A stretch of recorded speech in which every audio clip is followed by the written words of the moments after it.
So I'm going to turn this around. You look at this debate about risks versus opportunities, it's like a game of rock'em sock'em robot. Why is it all risk and all opportunity? I want to flip it on its head. So when I looked at this, I've been really struck by the fevered pitch of this panic around AI and robotics, especially in the last 9 months or a year. One of these articles says, I as a reporter have covered the aberrant, autonomous, amoral aberrations that are these machines and have not yet managed to convince the public that they eat our babies for fuel. Now, when I read something like that, I have to think that it's not really about the technology. And so I started looking into the history of technology. And it turns out that moral panics about technology that seem larger than they could possibly be, reflect panics about who we are and our goals. At every stage in the Industrial Revolution, there's been a fear about what technology was going to bring. The alphabet was going to wipe our memories clean. The telegraph was going to prevent us from learning how to write in full sentences. Especially when those technologies resemble us, the fear is greatest. These are wonderful automata that were created in the 18th century, and this is a short story that was written about them that demonstrates the fear in 1817 that we would no longer be able to tell who our loved ones were, human or machine.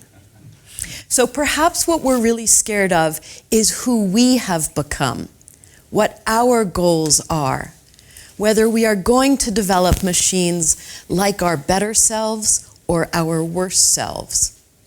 And here we have a choice. To talk about this further, I'm going to rely on perhaps the most important theory in cognitive science, the theory of distributed cognition.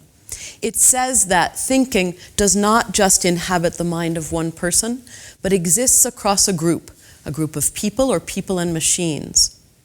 And it's not just thinking.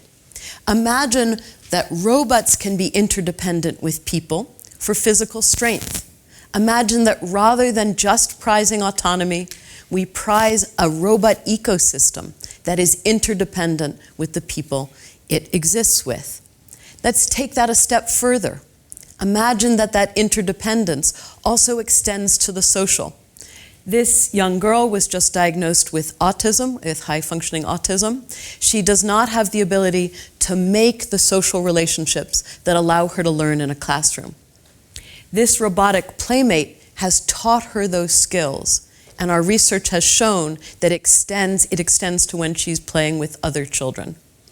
To do that, we need to study child-child interaction. Here are two children who are working on a science task, typical third grade ecology science class. Now, they're doing really well at the social, but their science is a little weak. If we build the social abilities into a robot, but also build into it the ability to scaffold science, we've been able to show that children will reason better about science if they can form a social link with the robot. Now, of course, technologies like these require a different kind of AI. They require the ability to engage in social reasoning and social intention recognition, something that AI really hasn't touched very much. This is a technology where these girls are able to interact with robotic characters that know algebra. Interestingly, a robot like this that has the ability to automatically classify the level of rapport between the child and the robot, which this robot has, we've been able to show that, first of all, it engages in behaviors that you might not expect, like teasing and insulting, but it also engages children in better learning. I've been building robots like these for the last 2 decades. And in each case, I begin by a year of ethnography around people in the task that I'm hoping to build robots for.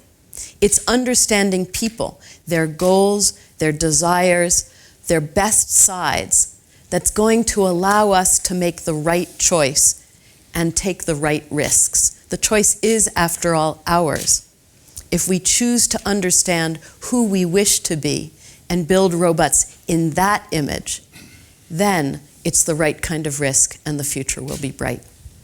Thank you.